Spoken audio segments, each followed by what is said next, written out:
On this episode of the Fall Guy Podcast, part 2 of Matt's conversation with former NASCAR Cup Rookie of the Year, Leicht. Stephen opens up about his struggles with depression and alcoholism, how he got the help he needed, and how he's clean and sober and focused on getting back in a NASCAR seat where he knows he belongs. This is the Fall Guy Podcast with Matt Jaskol.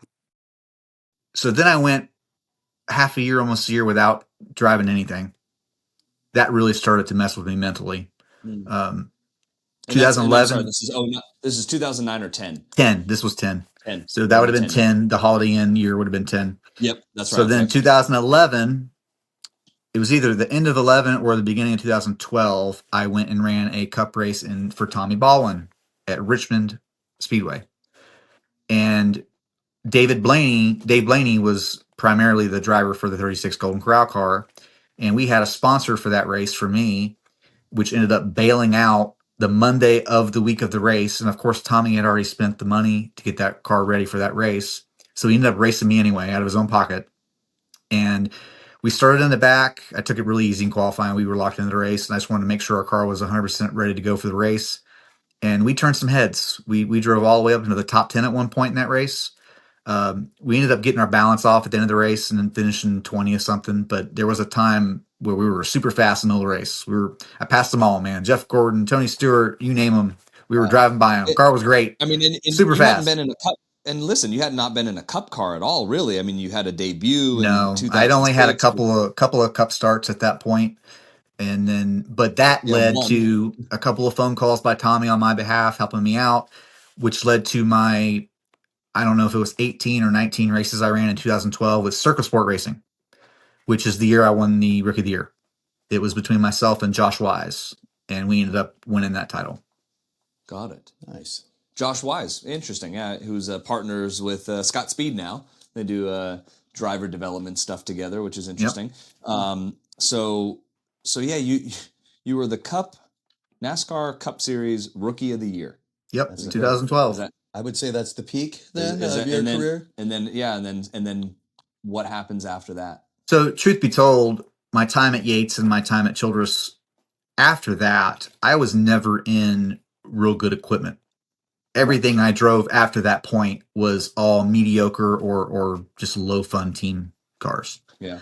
So I will say the only other time I ran a full-time season was with Johnny Davis in 2019. And they weren't a high fun team, but they weren't like a super low fun team. They were kind of in the middle range somewhere. And Johnny did a lot with what he had. I mean, they put some really good race cars on a racetrack, and on a good weekend for us, we could finish them in the top 15. On an average week, we were running 20th. I mean, it's just what we had. Between the motors and the cars that we had available, that's just all we could do. But between 2012 and 2019 is where I hit I would call my life rock bottom. Your life rock bottom. As far as personally goes. Listen, if you're willing to get into it, man. Because again, as a human being, I'm always interested by the human condition, especially other good, solid racing drivers and solid human beings like yourself. Walk us through what were you doing? If you're willing to share, open up about, that's your rock bottom and tell us what were you doing to make a living? I mean, what were you, what were those years like? So when I had the ride at Yates, I ended up building a house in Denver, North Carolina. Obviously, I had the income to afford a house, so I built a house at the beginning of 2007. And then I lost that ride, went to Childress, and then did that for a few years. Shortly after Childress, there was a stretch there where I really wasn't making a lot of money driving a race car. I'd get a few rides here and there part-time, but I wasn't making enough money. I ended up losing my house. I couldn't afford to keep my house. Bank took it back. They even took the car I was driving. A number of things. Wow. 2012 came, did the Rookie of the Year thing. That helped out a lot, but some things went on there that didn't sit well with me. The team owner there told me that if we ended up winning Rookie of the Year, there's a bonus from that NASCAR gives the team, and that he would share some of that with me. And of course, my family's relying on me to bring in the money, right? I'm taking care of a lot of people at the time. And they ended up, not only did they get the Rookie of the Year money, it ended up being more than they were supposed to get, and they didn't give me any. And that was after 2 months prior to the end of that year, they told me that if I wasn't willing to take a pay cut on my paychecks when I made the races, that they were going to have to fire the crew chief. So they forced me. They didn't force me. I could have said no, but I'm not that type of person. I said, I don't care. Cut my paycheck. You're not firing my crew chief. If it's me getting less to keep him here, so you don't have to fire him, don't fire him. I'll take less. And did all that, and they still ended up not giving me anything from the Rookie of the Year money. So I was burnt on that for a long time. So anyway, all these things are going on, right, in my life with the race stuff. And there came a time where I no longer felt like I was in control of my life, especially my race life, right? I didn't have a say in anything. And well, you say your race life, but let's be real, man. That is your life. Racing is our lives. Yeah, I mean, it's all I'd ever done since I was 6 years old. And so that is so you say, not in charge. Yeah. So it's weird how we define two different things. Not in control of my race life, meaning I know what you're saying. You're not in control of like getting in a ride or your money, but it's also that is how you make that's your life. I mean that's amazing. Thanks for sharing that, because I get it. You were kind of losing control of your life, which is everything. And isn't that what these disorders are about? You mentioned an eating disorder. Isn't so that the eating disorder? If anyone that doesn't know much about eating disorders, there's different forms of eating disorders. There's more than just one. There's a lot of them. And for me, the one that I ended up developing was an emotional one. When I felt like I had no longer had control of anything, I had no say-so in my race career. I had no say-so in what I could or couldn't do with a race car or a race team or job related. There came a time where, I was physically, I was in the best shape of my life. 2013 is really when the eating disorder started. And it's because I kept myself in such great shape, ready for the next opportunity. When am I getting another call? When am I getting another opportunity to drive this race car? And when the phone call stopped after 2012, that's really where I started getting depressed. I started falling into a dark place. I wasn't feeling good about myself. I'm like, why am I going to keep myself in shape and not eat the things I want to eat and all the things you do as an athlete, right? To stay in shape for the sport you're in. And that's where my eating disorder started. Basically, for me, it was a control thing. So purging is an eating disorder. It's where you eat and you don't keep it down. And I started doing that. And for me, it was like a mental stress relief. And it had nothing to do with staying in shape. It had nothing to do with, physically my appearance or any of that. It was because it was something I had control of. It was something I could control that no one had a say in. Right. And that's the kind of relief I felt when I would do that. And I didn't even know why at the time I was doing it. I found out later, right? Which I'll get to, how I found out what was going on in my head and why I'm doing the things I'm doing. And that eating disorder eventually led to the drinking problems. And the drinking problems started because I'm depressed, right? And I'm got the eating problem now. And I'm eventually, when you're doing those things to get that relief, eventually they wear out. Eventually, the eating problem I've created to help myself feel better, I'm no longer feeling better when I'm doing it. So now you're looking for something else to find that relief, that stress, something to make you feel better. And for me, it was always about having control of something, because I can't control anything in my life. I got to have something that no one has a say-so in. And that's what led to these things. And so eventually I found that if I was drinking beer, that once I had enough beer, I wasn't hungry. And if I'm not hungry, I don't need to eat, and I don't have to worry about the purge problem.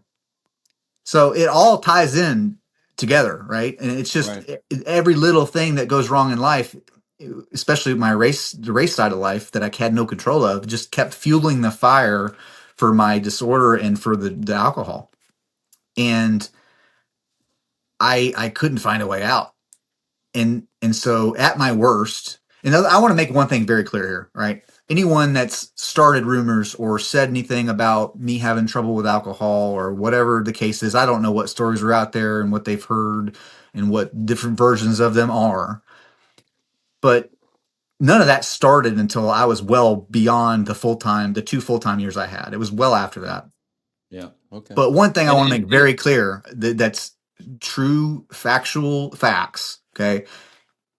During the part-time stuff I got after that point, when I started having those issues, from Wednesday to Saturday, if it was a weekend where I was driving a race car, there was no alcohol. There was no drinking. I was 100% mentally and physically focused and ready for those races. Regardless of bad equipment, knowing we were going to run 30th all weekend and not have a chance to run well, it didn't matter. I was, as long as I was driving the race car, I could separate my personal issues from that race car and that racetrack. I could leave it at the door when I left the house. So anyone that's saying something other than that, it's not telling the truth, because that is the truth. yeah. Well, listen, if I can put your mind at ease a little bit, I obviously have not been around the NASCAR world even a quarter, a tenth of the amount of you have, just racing a couple of seasons part time, and man, I never heard otherwise. So I hope that helps you a little. I didn't know. And I don't know what's out there and what's said, but I want yeah, the truth to be known, that if I yeah, was even on the part-time stuff when I was in that dark place, if I was getting to drive that weekend, there was no drinking Wednesday through and Saturday. It was not I going to think happen. yeah, and I think it says a lot about the psyche of a race car driver, right?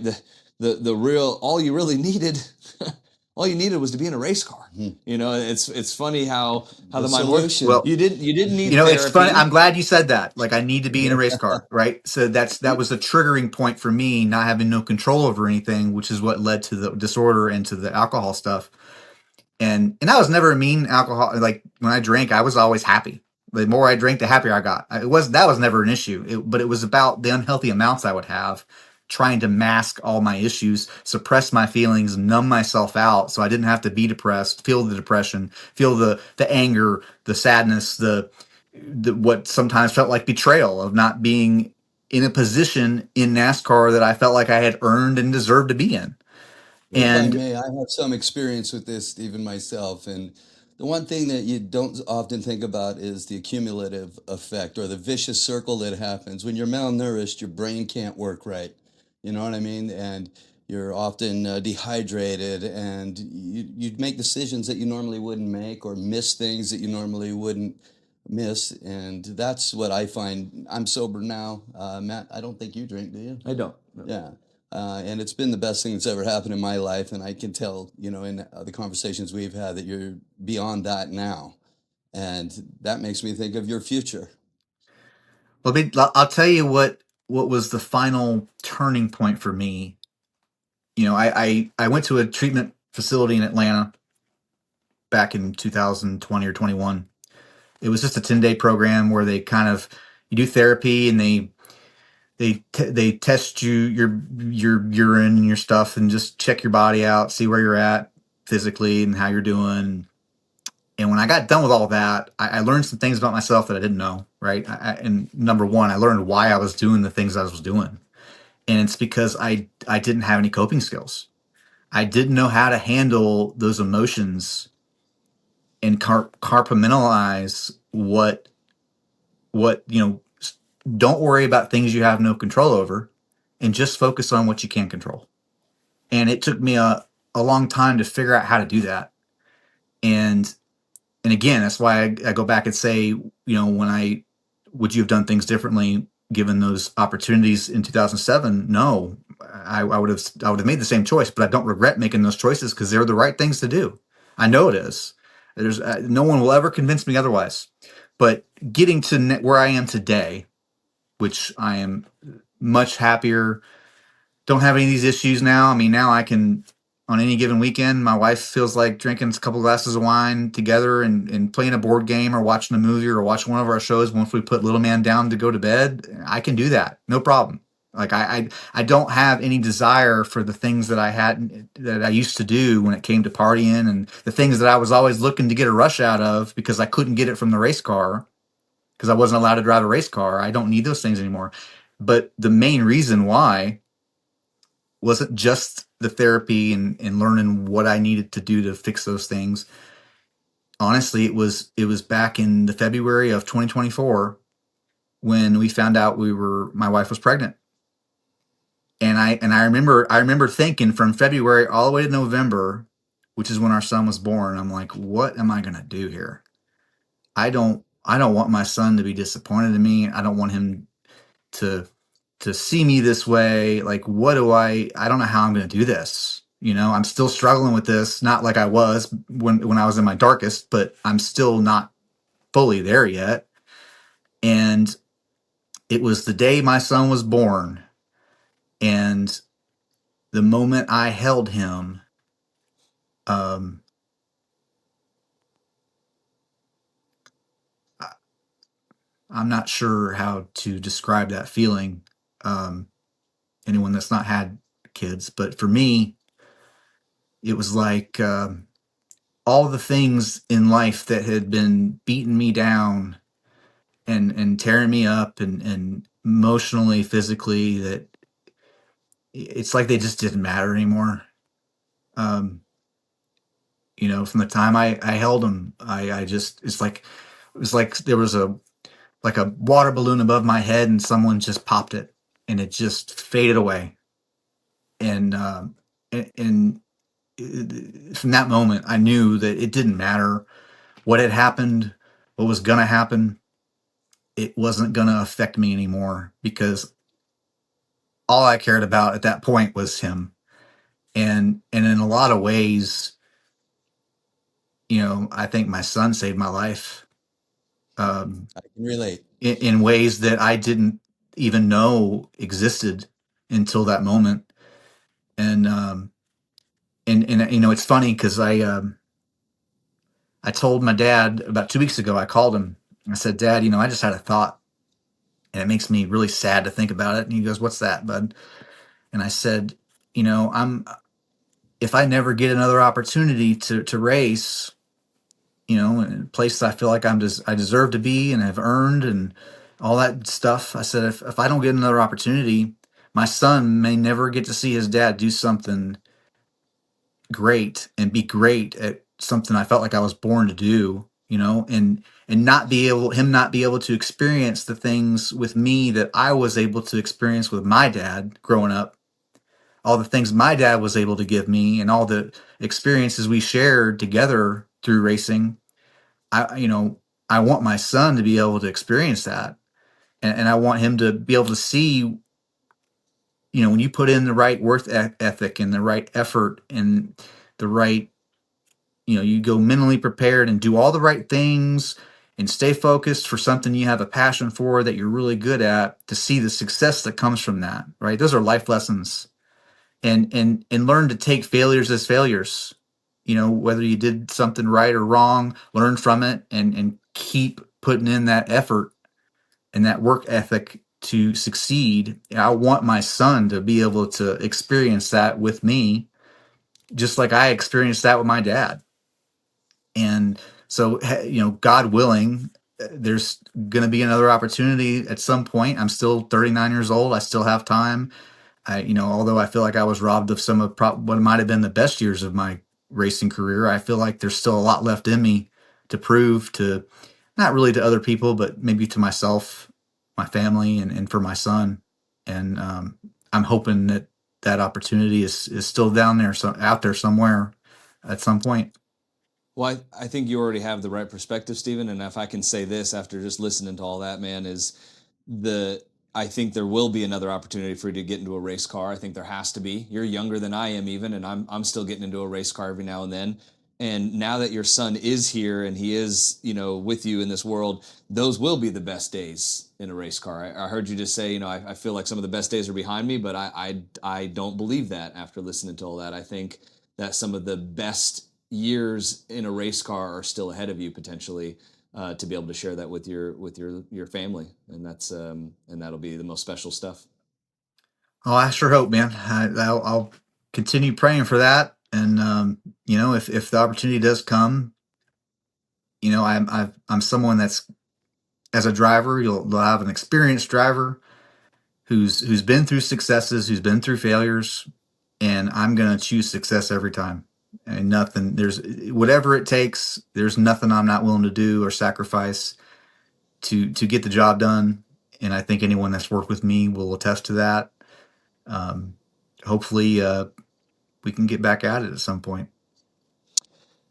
Man, once you overcome certain things, I feel like your appreciation level for everything in life goes way up, and that's what I feel from you now. And with Matt, I know I feel that with him all the time. That's where I'm at in life.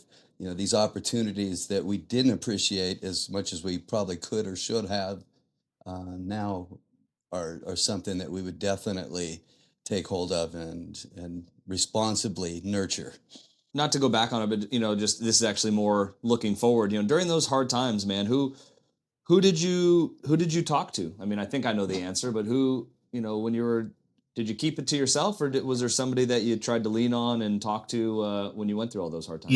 It's funny. I think every son that has a close relationship with their dad, I think the number one thing you never want to do is disappoint your dad. I think that you're more worried about them being disappointed than any kind of upset or angry they can be. And so for me, there was a long period of time during that time that I felt like I couldn't talk to my dad. And not that I didn't want to, but I felt like I knew it was going to be disappointing to him to know the state I was in and what was going on with me. So I had one really close friend, older friend, that he actually lived next door to me when I built that house in '07, and we've been best friends since. And I would lean on him a lot, talk to him about my issues. And, my dad's got enough on his plate, all the things he does for our family and has done since day one. I try not to overload him with anything that I feel like I should be able to handle myself.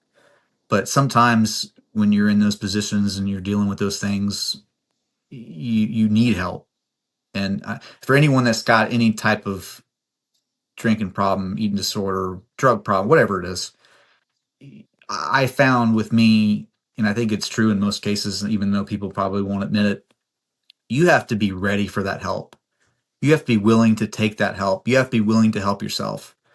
And until you're ready to do that, my poppy had just passed away when I decided to go to that Atlanta place for the 10-day program.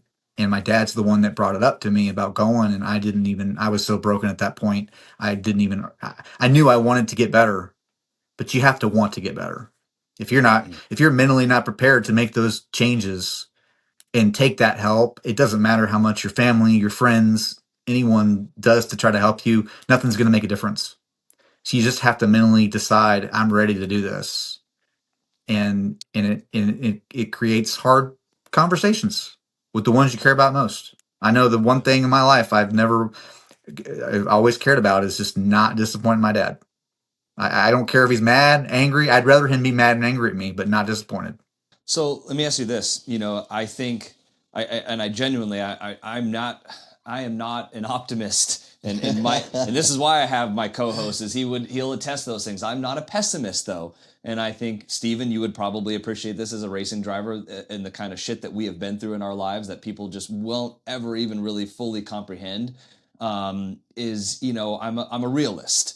Is because we have been beaten down. David Starr said it. He was choked up emotional when he said it. He goes, "You've had a lot of broken promises, haven't you?" He made me start to cry a little bit. We all got a little choked up. Yeah, man, we've all had so many broken promises in this life of motorsport. It's one of the greatest sports, but one of the worst businesses in the world.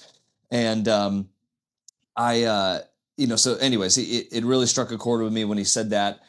What is, so anyways, I'm a realist, to get on track here. Sorry to not lose my train of thought here. I'm a realist, and but I truly believe you can still make things happen, man. Like, unfortunately, yes, it really does. I hate saying this, but we all know it does boil down to money a lot of times. But if you had a very, be completely realistic, or don't be realistic, but what is it you would like to do if there was still one more race, or if it was a part-time season? What do you think you could still do, or what do you want to try to make happen? Yes, let's project. Yeah, put it out there. Put it out there, man. What is it you think you want to try to still do? I'm not sure. I mean, obviously as a kid, I always wanted to go cup racing, like every kid does. At this point, I'm pretty comfortable with the O'Reilly series, and Yep. I feel like if I could get at least to start off a partial schedule and good equipment, strong equipment, and let me go prove again what I've already proven before, that I belong there. I deserve to be at that level, and let that be the deciding factor of, do I get to move forward? Do I get to go from a partial schedule to a full time schedule? And I didn't run a lot of trucks. I did some start and park stuff for a couple teams here and there, and never really raced one.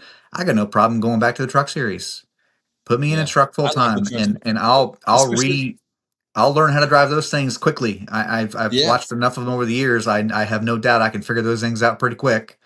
It's where I'd And like to be, man. Especially since it's called the Craftsman Truck Series again. That's kind of like the Bush yeah, Series. It was just, yeah, it's just that's gonna be fun to say legendary. again. Yeah. Well, I have an idea.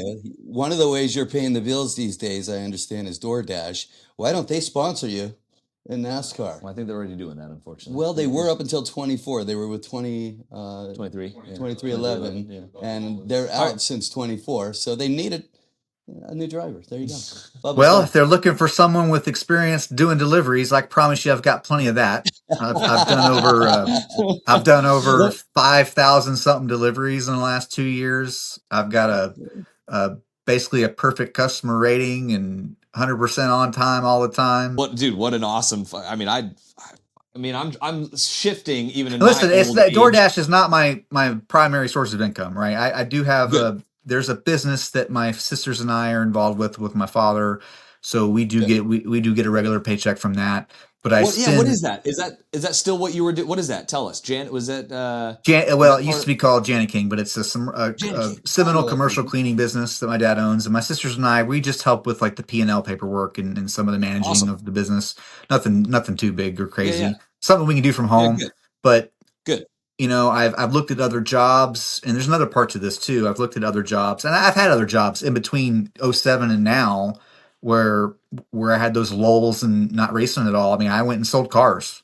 I went and worked at Yeah. Mazda. I worked at Nissan. I did other things, but And I we're found, gonna at pull up least your with the OnlyFans. DoorDash job, which I find really important for me on a personal level, I can go do it when I want, right? So normally a typical day for me is I wake up at 6:30 in the morning, and I'll go do deliveries from about 7 a.m. until 1 or 2 p.m., which is basically the lunch and breakfast crowd.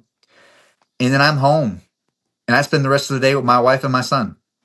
I'm gonna miss much fewer things with him doing it that way versus a 9 to 5, and you never get off for holidays, and you're being told what to do all the time. I'm fortunate to at least have this option to keep the bills paid. I'm not saving any money right now, but at least I'm keeping the bills paid, and we do get to go on a vacation once a year, and you know almost broke but not completely broke, and I know Matt's all about that, so he knows how that Yeah, goes. But I do, unfortunately. And I know you like to wake up early because if I'm looking at my call log here, you called me at 6 in the morning. yeah, I What the hell called are you you doing? yesterday at 9 my time, thinking it might be 7 your time, and then I started thinking, oh, I I hope it's like not more. 6 there. I really hope it's not 6 there. Matt's still sleeping. I like mornings, but what the hell, man? No, but listen, you could call me anytime, man. If I would have heard, you know what, dude? And there's very few people, honest to God. Luckily I didn't hear my phone because I was sleeping. But I usually start opening my eyes around 6:30 in the morning. But if I would have saw you calling, I would have answered and been like, "Uh-oh, what's going on here?" Just to hear what you had to say. I got another deeper question for you. And you know, again, you guys are amazing. I say you guys, but the two hosts or the two guests we've had, you guys are amazing because usually, we're all like-minded. You kind of end up answering the questions that I kind of have in mind when we just let you talk. But, man, when you finally walk away or when you put the, not to sound cliche, you put the helmet in the bag and it doesn't come back out, and you're done with racing. And I hope that's not for quite a few years down the road, obviously. But what's something that you want a young driver or obviously your son to say about you that doesn't show up in racing reference or on Wikipedia? I think from a competitive standpoint, I you need to. I ask people to read between the lines, right, of what I've done in my career in NASCAR, and what I mean by that is really look at how I did when I was in good stuff.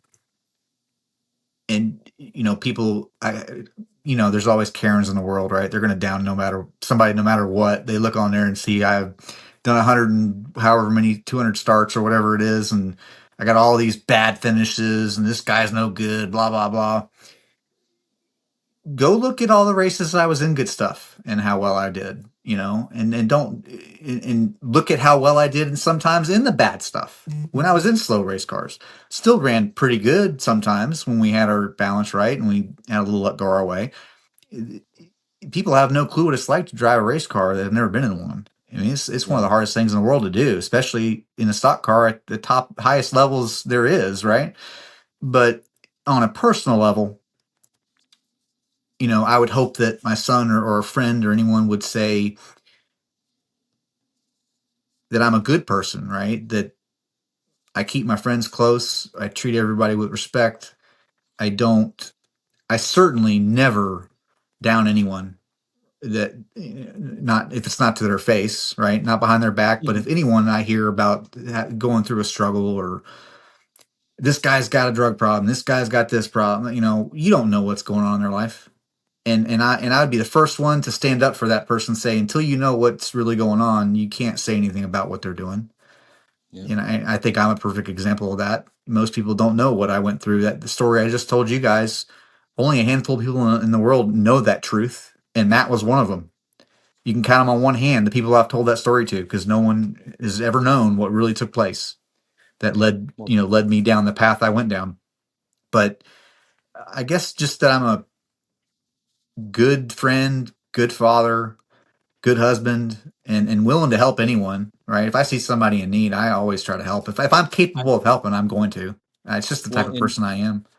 and I will always echo that, Stephen, because I will always be grateful for the help and kindness and mentorship that you were able to throw my way. Not really knowing me and not knowing my background at all, and you just jumped in and you were a true professional. You just jumped in and you operated at the highest level, and because of you and how you behaved and what you did as a human being, it allowed me to perform a little better as well. So I truly mean that from the bottom of my heart. And let me, I'll ask you this question. We can wrap up so you can get about your day as well. But you have a son, man, and you just said he's only 2 years old, and racing has giveth and it has taketh. It is given you everything. I would say, it's what our lives are based on, and I know that about you. But it's also caused you some of the biggest pain and some of the biggest hardship in your life. Racing has. Regardless of what happens with the rest of your racing career moving forward, what are you going to do with your kid? Because no matter what, man, even if you don't race again, dude, he's going to see those highlights. He's going to see those photos. He's going to see the videos of his father and the badass things that he's done in a race car. And he's going to say, Daddy, I want to drive a go-kart. How do I do that? I'm sure you've thought about this, man. And I'd love to know, in case I ever have a kid, man, how I'm going to deal with that. Cause I'm not even 100% sure. What have you decided what you're going to do when that bridge comes up?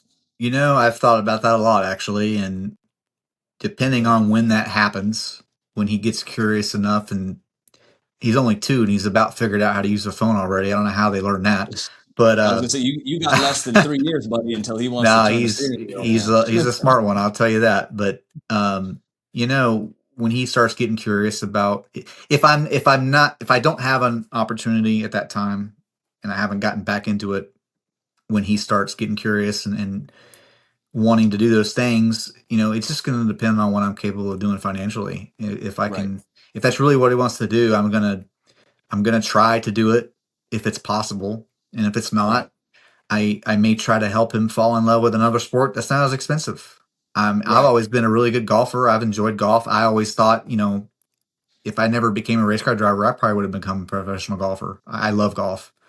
It's a fun game, and I've always enjoyed it on a really deep level. Personally, And yeah, so listen, no, that's cool because I've said the same thing, man. If I have a kid, what's very frustrating and people don't know, to even go-kart racing now, to go race at a medium to semi-professional level in kart racing, you got to have about 150,000 extra dollars per year.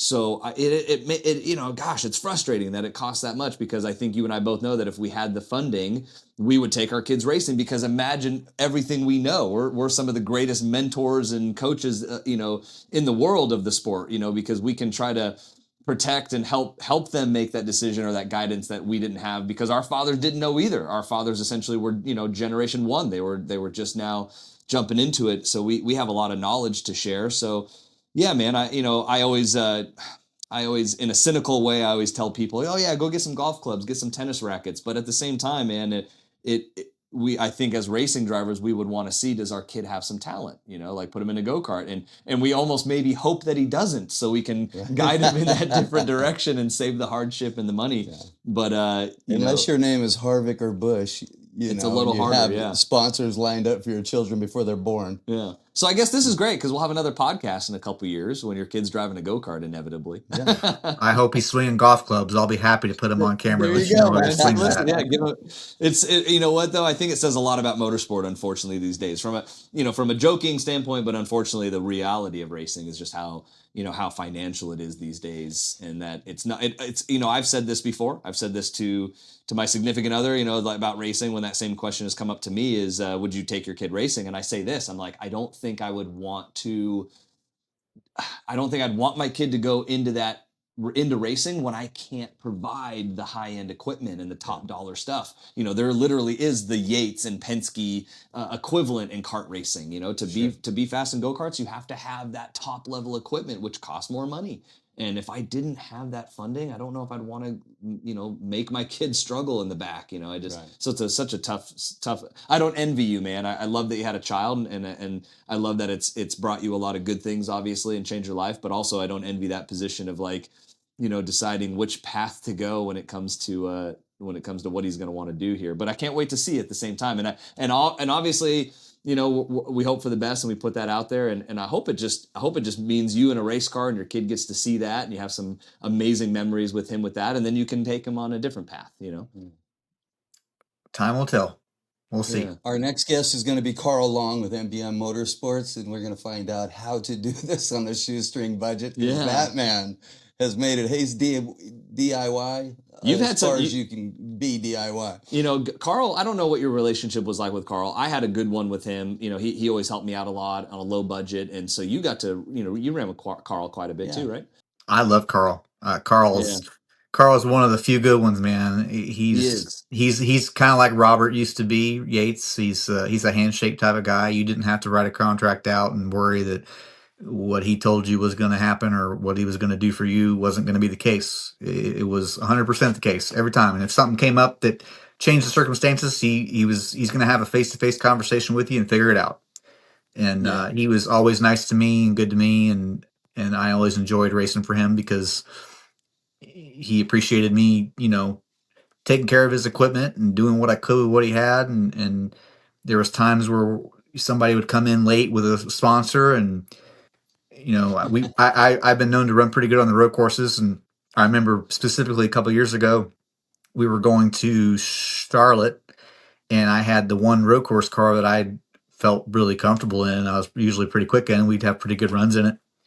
We almost finished top 15 at Daytona with it at the beginning of the year, and I can't remember who came in with the money, but they wanted that car. They knew I ran pretty good in that car, and they wanted that race car, and Carl said, "Do you mind driving the other car?" I was like, "I don't mind. And, you know you got to do what you got to do." I said, "We'll set it up and we'll get it as close as we can, and we'll do what we can with it." And that was the Charlotte Roval, but that was the year it rained hard. I don't know if you guys remember how wet that track was when it was. They stopped the race; it was raining so hard, but we ran the entire race under the rain. Yep. And we drove. Our car was not good in the dry. Started the race off, the track was dry. Our car was really tight. We hadn't even started to even adjust on it yet when it started raining. And so it started raining, and we threw the rain tires on it. And he said, "Do you want to change anything?" I was like, "Well, let's just see how it's balanced in the rain, and maybe it's better." And that thing took off like a bat out of hell, man. We drove all the way up inside the top 10 at one point in that race. That's awesome. And my crew chief at the time miscalculated the fuel, ran out of gas with coming to the white flag of stage 2. So we go a lap down, getting back to pit road. We get our lap back, and I think I drove all the way back up to like 15th place. and then ended up getting a little fender bender there at the end. You couldn't see nothing. The foggers on the windshields weren't working. It was so funny because I took a picture after the race. I don't remember if it was on this phone or my old phone. There was a hole at the bottom of the window, like under the steering wheel, right through the spokes of the steering wheel. At the very bottom of the window, there was one hole on the defogger that was actually blowing hot air, and it was about the size of a softball, about this big. And the entire infield of this race, every lap, I was I was bending down in the car, looking through the steering wheel so I could see what I was doing in the infield. It was crazy. Again, the things that people just don't But know what we go through sometimes, yeah, and what we've pulled off in a race car to get through without killing ourselves or somebody else. Not man. something Denny Hamlin's going to have to deal with. Yeah, few people ever realize, man. When we strap in, man, that it could all end, man, on that day, and we do it with a smile on our face, ready to get after it, man. For sometimes no money at all, man. yep. And listen, if I get back, or when, because I definitely know that I will have an opportunity, whether it's just like you said, whether it's a truck race or a one-off start, I'll be fighting to get back in a car too, just because it's where I want to be, and I think I still have some good years left in me as well. If you don't mind, and I'm not joking when I say this, you'll be one of my very first phone calls, if not the first phone call for a spotter, if you're willing to do it, man. I'm ready, man. I got Don't no call problem don't jumping call me on that roof and steering you through the wrecks. I can. We've done that before. Song and dance before. Let's go. Yeah, yes. It was, dude. I always loved having you on the radio, man. You were just, yeah. You were always, man. You yelled at me sometimes. There was times you were like, "Get up on the wheel." You were, I'm, asking about. I think I asked some questions about what was going on. You were like, "Shut up, just do this," and I was like, "Oh, copy that." Yeah. There was a couple times, man. You just told me what to do, and I remember saying many times to people, "I'm like, I just did what Steven told me to do." It's funny because I think as a driver, once you've driven enough with enough experience, to me, spotting's the easiest thing in the world because it doesn't matter what situation the driver's in that you're spotting for. Like with you, for example, I didn't have to be in your car to know what you were seeing, what you were feeling. Yep. Like I could feel it from the top of the spotter stand. Yeah. And I think when you've had that experience, it's easier to relay the information you need to relay versus just random information. You just give the guy what he needs and nothing else. And Yeah. I think that Well, makes I think drivers make the best spotters. Well, yeah, and that's for sure. I don't think I'm the greatest spotter, but I echo a lot of what you say. Anyways, I don't love spotting. To me, it's not the super easiest thing. Maybe because I put a little bit too much pressure on myself. But I think some people are better at it than others, and I have no problem saying that I think you're a better spotter than I am, at least in the NASCAR stuff. And I do spotting full time, as you know. I'm a full time spotter in the IMSA series and stuff like that. And having guys like you in my ear, I've learned and become better. So. And I do like it. It's all right. It's you're a part of it, and like you said, you're just painting the picture and you're helping a driver out, which is you kind of have an idea of what he wants and what he needs. So, man, I can't thank you enough, dude, for doing this and sharing everything. And I hope we do another one. And I'd like to say that we do the next one is after you got back in a race car, no matter what kind of race car that is. Hopefully, we can talk about that. And man, thanks for being my friend. Thanks for being a spotter, a coach, and just being an all-around good human being in motorsport, man. Absolutely, bud. I appreciate you having me. And next, you guys don't have to wait till then. If you want to call and shoot the what about something going on in NASCAR, I have no problem telling my real opinion on it. I can Yeah, promise you. So you dude. you just give me a call. By the way, man, I missed some of your Facebook posts, just calling it out, and because I'd honestly say, man, you don't miss. Like you'd fire off some spicy stuff on about what some driver did, some idiot, and I would just nod my head and be like, he's not wrong, So, maybe we have you on as a guest every now and then, just to, especially if there's a controversial weekend like Daytona 500 was pretty controversial from all different aspects, drivers that got crashed, and and Natalie Decker being out there in Listen, you want to have me on and talk NASCAR? I have no problem doing it, and I can promise you, people might not like what I have to say, but I will tell Yeah. the truth. I will Thank tell you. you the truth from an honest perspective of someone that's been there, done that, had experience, and I won't leave anything out in left field. We'll get it all out there. I could probably You'd I've be got great. so trust me, I've got so many opinions on things that go on in NASCAR now. I try to hold them in, but every now and then they just kind of slip out on Facebook, and I just can't hold it in. I gotta let it out. No, dude, you'd be a great. He'd be a great co-host. Bring him on, especially if we're Yeah. going to get into some controversy about motorsport or something that just happened, And Bobbing and weaving with Steven. bobbing and weaving with Steven. I love it. And I want to say one last thing for your for sponsors, for NASCAR, for owners, for fans. Are you ready? If you got the call today, are you ready? Physically, I'm almost ready. I actually just started training again a little, not long ago. It doesn't take me long to get back in shape when it comes to that stuff. Probably Right. maybe a month or two, and I'd be ready to go. Mentally, 100%. Mentally, 100%. there's nothing in the Great. way of me going back out there and being successful. And I can attest that as a driver, a guy who's in the gym, usually if I'm home, not traveling 5 days a week, but I'm the same. You know what, Steven? You nailed it, dude. Like as athletes, I mean, we are athletes. I never feel like I'm as fit as I could be, like you just said, but mentally, yeah, man. Like, and I know exactly where you're coming from, and talking to you right now, man, and listening to you and hearing how well you're doing. Man, I wish I had a race car. I'd put you in it tomorrow, man. So that's awesome. Oh, it's always a pleasure, man. And I'm serious though. You guys want to talk NASCAR? You give me a call. I'll We tell all will. the wrongs and rights, and people can get mad all they want. We'll tell it how it is.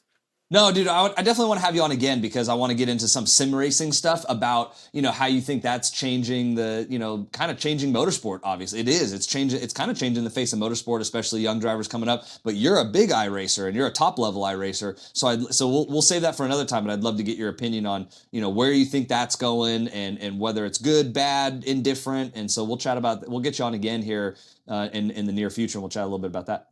Sounds good, guys. Looking forward to All it. right, brother. Thanks so much, dude. Nice Yep. talking to you, Steven. You guys too. Talk to you soon. But no, it was good to touch on all those points. I really am rooting for Steven. I want him, like I want you, to get back in the car. Yeah. It's well deserved, and it shouldn't be this hard. I know. It just shouldn't be this hard. And I mean, gosh, twice in a row, man, and again, everybody's kind of intermingled in the sense of that I was teammates with both of these guys. We've both raced for Carl Long, and they both got emotional on Yeah. the camera, man. And I hope we're bringing some of that out and bringing those tough questions because, and I hope You can get Carl Long to cry.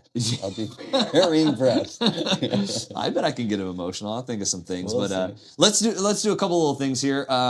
Let's do some thank yous to some of our sponsors. Fixie Wheels, who's been with me for many years, a leader in custom wheels around the world, a lot of pedigree there. And this guy, amazing human being, the owner of Fixie Wheels, he's helped me out in motorsport when he didn't need to, and we've had a lot of good fun together. And so he's a big supporter now. And Cotton Socks, I'll share more about this in the future. It's a family that I race with. He and his wife have Cotton Socks, and they support a lot of female drivers, which is awesome. Okay. And they had a professional cycling team. And then we have Lift Kits for Less, which was my first sponsor in NASCAR. He is the reason NASCAR happened for me. So proud to have them on board. Yeah. And then I got a phone call from a pal named Ran. I bought a truck from him, and he had seen our first episode with David Starr and offered to sponsor us. And his brand is glassetdetail.com. So go there and check out his products. Really cool stuff for cleaning up your rigs. I want to do some giveaways too. So I know, obviously this has been very NASCAR driven. We've interviewed some NASCAR drivers and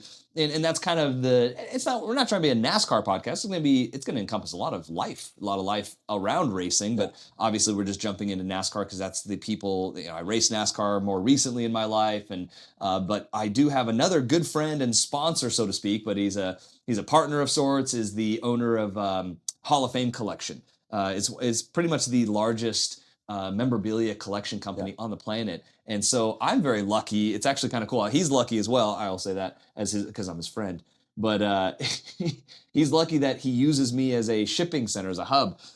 So when he comes here for Formula One, I have the pleasure of having some of the most unique items. So like, grab this. This is not a race-worn helmet. This is a replica, but I do have race-worn memorabilia. I have some race-worn Formula One driving suits. We have some race-worn Formula One helmets. I have a race-worn Valtteri Bottas, who's racing for Cadillac, so that's kind of relevant, racing for the American team. So I have a lot of really cool stuff. And then I have a whole stack of signed Fernando Alonso hats. So if you're a racing fan at all, you should know who Fernando Alonso is, which Mike did not. I don't. Yeah, no. So might be fired here pretty soon, even though he's the creator of this show, so to speak. Yes. I'm learning as we go, though. So give me a break. So he's a multi-time Formula One world champion. So we're gonna do a giveaway. I didn't even ask Darren, the owner of Hall of Fame Collection, if I could do this, but he's got a bunch at my house. He won't even know. So we have some really badass. Signed, and I've all of this stuff is authenticated. I mean, like I said, he's one of the leaders in the industry. So anyways, we have some signed Fernando Alonso hats, and we would like to give one away. I don't know how to do this. I don't know the best way. We're gonna try to do things different and more fun. Comment, subscribe, but to do the giveaway, we'll come up with something simple. I'm gonna say that we want you to follow the page, follow the Instagram, the Facebook, or just the Instagram and YouTube channel. Subscribers are big. So if we can get subscribers, so it doesn't hurt you just to hit the button. Because as we get more followers, guys, we're going to try to do some really cool, unique shit. I'm going to try to take people skydiving. I've taken some race cars skydiving, some race car drivers, not race cars. I've taken some race car drivers. I have the honor of some what I consider very famous race car drivers that want to skydive, and they've said they will only do it if they do it with me. So I'm going to hopefully pull that off. And so anyways, we'll do some cool stuff, unique giveaways, and also, something I've always been passionate about is helping people going through a hard time. And I can't do that unless I have support as well.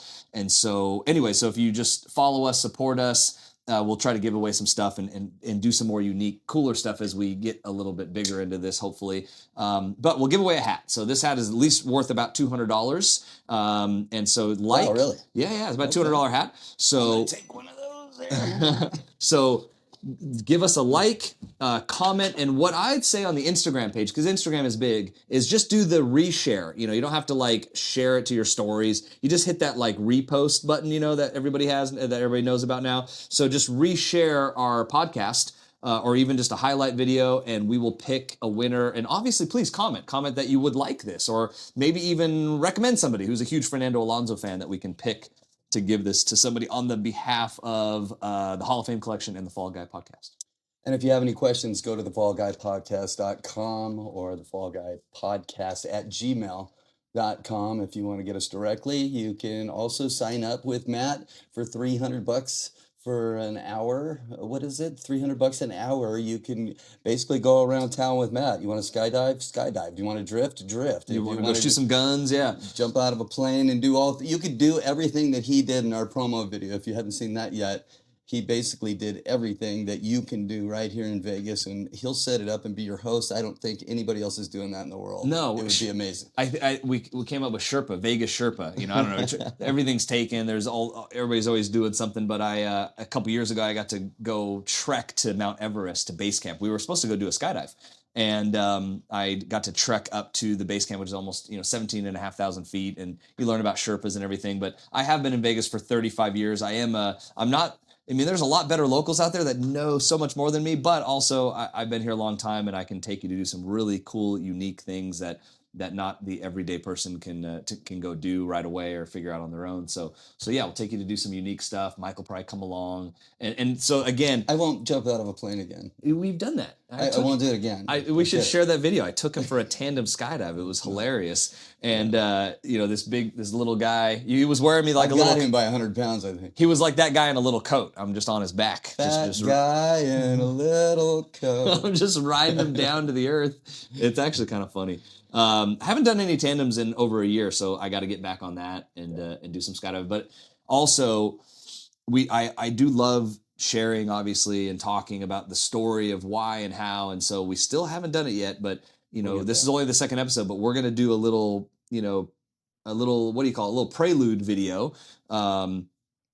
Talking about why we're doing this together, why we're connected, because a lot of it was all his idea. Why we even know each other. Yeah, why we even know each other, which is kind of a cool story to me and funny, and it all ties into everything we're doing right now, and it's been already 7 freaking years, which is actually upsetting to hear. Just under 7 years. We met each other in 2019. Blink of an eye, man. Yeah, dude, unreal, man. And we've gone through NASCAR and skydives and, pandemics. We've all gone through a lot of life. So we're going to share. That way, when you see our promo video, you kind of think, what is this? Some people might think it's stupid, but Michael said it was too long. It is too long. I agree. I didn't say it was too long. It is too. Our new production manager back here, he doesn't know it. He's our production manager. So the promo video is long, but it's actually, we filmed that stuff in 2019 for a whole purpose of something else before we ever knew we would go race NASCAR and that he would be by my side helping me race in NASCAR. So we did this video, which was intended to be a commercial for Las Vegas. And that's why we use that footage. So we want to tell that story so people don't just think it's some random stupid like stunt video. We spent $30,000 on a promo video that never got and then we have this type of production. Yeah, in my office right now. So anyways, thanks guys. Thanks for watching, and watch our next episode with Carl Long. I think you're going to find it fascinating. How does an owner with no budget stay in NASCAR, even at the Cup level? And he was just in the Daytona 500. Man, and he's got some with Mears. Yeah, he just freaking made it in the Daytona 500. They finished and avoided the big crashes and everything, and they banged up the car a little bit. But Casey Mears, who's a famous name in motorsport, I kind of know the guy. He was kind of a pal when I was racing go-karts. I mean, I'm talking 20 years ago. And something kind of cool is maybe I'd always want to keep them for myself, but he wouldn't even remember it was special to me. He gave me a pair of gloves, and we're talking like 25 years ago at a go-kart track. And we're talking like 2001. He was friends with Paul Tracy, a famous driver who has a big podcast with Racer Magazine. And Paul Tracy was my boss. I was racing go-karts for him. And Casey and Paul were really good pals. Casey Mears was hanging out at the go-kart track here in Vegas. And he was just so cool to me, man. If anything, I would have thought he was a fan of mine. Like he loved karting and he was just a super cool dude, always super nice to me. And he gave me a pair of gloves for some reason, these badass like old Simpson gloves. And anyways, that was kind of special. So we'll talk about him. And I don't know, he races for Carl. I've known the guy. Maybe we'll get him on the show. That'd be cool. That sounds like a great idea. We have Timmy Hill coming up. Timmy Hill? Yeah. We're going to get Timmy on? Oh, sure. Yeah. Oh, sure. Yeah, he was also... Yeah, no, I'm just making stuff up. Then we'll have Roger Penske tomorrow. But no, we have a good lineup coming, and it's not all going to be NASCAR guys. We are going to switch up to some of your other friends in Indy. Yeah, F1, Indy, IMSA, yeah. Spotters, like that's a whole nother world in its own. Yeah, and guys who jump out of planes for some odd reason. I think something really important, we can even if you edit this and use this as the front of the video, something I would love is feedback from all of you, which is, again, usually my mother's watching right now. That's about... Is she, though? Yeah, no, probably not. Actually, she watched for about 10 minutes. No, but luckily, we've already had some really good feedback. Let's go to Maury. We just started doing this, and luckily, we've already had some of my best friends and followers and fans and family have all given some feedback and talked about it, and they all said they loved it. But tell us what you want to see. Tell us what would help make us different. Tell us what other podcasts aren't talking about or aren't covering, and if we get enough people that say, hey, we want to see this, or there needs to be more of this, we'll try to do that, right? So I know one thing that I want you to do is everybody asks you, how do you get into NASCAR? What's the roadmap? And there's no roadmap, there is a bit of a formula that I think we should hit on, and let's share that for young people that want to get into the sport, because it's damn hard. It is damn hard, and things are shifting. It used to just be like, you know what? The biggest number one question I used to get in motorsport my whole life, I would honestly say since I was 16 years old, the number one question I would get, how do I get started? How do I do this? How do I become a race car driver? That was always the number one question I always got, and I hated it. I hated saying, oh, well, you can't. You just have to have money. And I shouldn't say that. I didn't just say you can't. People would come to me with zero money. I mean, they're literally living in a trailer park, man. And I'm actually thinking of one of my best friends to this day, this poor kid, man. He had one of the hardest upbringing, like alcoholic father and lived in a trailer park literally here. And I used to try to help him as much as I could. I'd hire him to work with me on my go-kart team and stuff like that.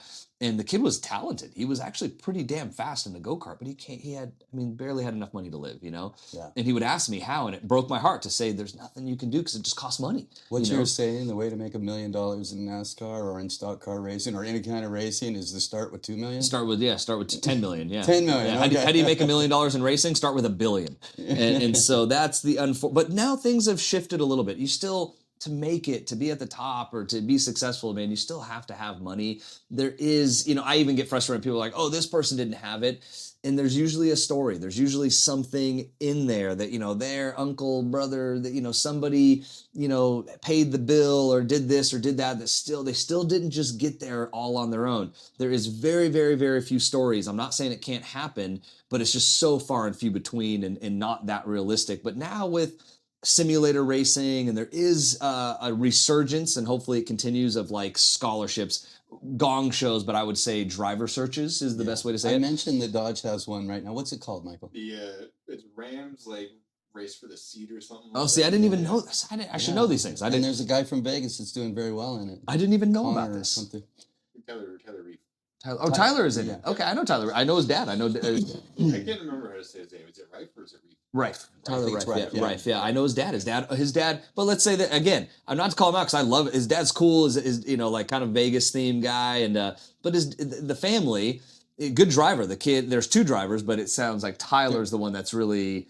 I think they already did it because it was for Daytona. It was Mini Tyrell who won the competition. Okay, Mini Daytona. Got it. Okay. One of the brothers is already in NASCAR. I think. Rife. Yeah. One of the Rife brothers. I can't remember. I think it's a younger one. Yeah. Was it Tanner or? Yeah, Tanner's the one in the show, I think. So they're talented. Listen, let me say this. Listen. They're both racing ARCA. Yeah, Sure. listen, they're talented kids, but their father is very successful. He owns the custom shop here in Las Vegas, which is one of the longest standing, like, it's exactly what it sounds like. Builds custom, all the crazy custom SEMA show stuff you would see, custom cars, custom trucks. So the father is just hardworking dude. I think he kind of started it from nothing, and so they have that, and the dad was able to pay for them to race at the bull ring. He's the and, guy we should be talking to. Yeah, and so there you go. Like, hey man, tell us about what did it take? What kind of money did you spend on your boys to get to that level? So anyways, my point is there's a good example there. There is a driver search, but even to get to those driver searches, sometimes you had to have been racing in something that somebody was paying the bill. You're already on radars by that point. Yeah, and get to those, and you have to pay to get on that radar a lot of times, unless you came right out of a simulator. So anyways, we'll dive into some of that stuff. All right. Well, good episode. Thanks, guys. Episode 2. Good stuff. We'll see you next time. See ya. Bye, guys.